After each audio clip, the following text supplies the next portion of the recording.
Hello అండి, నా పేరు విశ్వజ.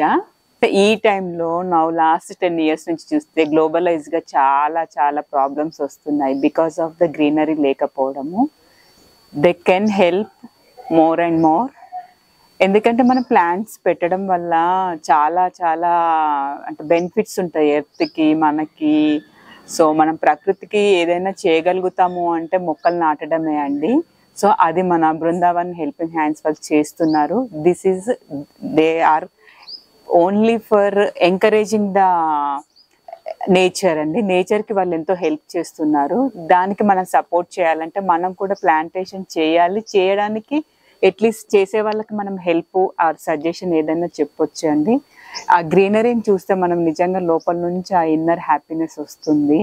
That is because of connected to nature. So మనం చెట్లు పెంచడం వల్ల మనకి నేచర్ నుండి వచ్చే రెయిన్స్ గ్లోబలైజర్గా ఒక సామరస్యం కుదురుతుంది, అంటే నేచర్ బ్యాలెన్స్ చేస్తుంది.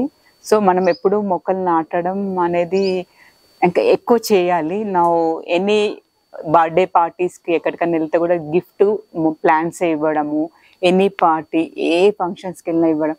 అందరికీ ప్లేస్ లేకపోవచ్చు పెంచుకోవడానికి, బట్ ఇంటీరియర్ ప్లాంట్స్ కూడా ఉన్నాయి. ఇంట్లో చిన్న చిన్న మొక్కలు పెంచుకోవచ్చు, ఆక్సిజన్ ప్లాంట్స్, ఎన్ని చిన్న బాల్కనీలో కూడా పెంచుకోవచ్చు. చిన్న ఒక ట్రేలో కూడా మనకు కావాల్సిన వెజిటబుల్స్, కొత్తిమీర, మెంతి అలాంటివి, మనీ ప్లాంట్, ఆక్సిజన్ ఏవైనా అండి, మనకి నిజంగా హృదయంలో ఉంది పెంచాలి అన్నప్పుడు నాటే ప్లేస్ అనేది ఇష్యూనే కాదు.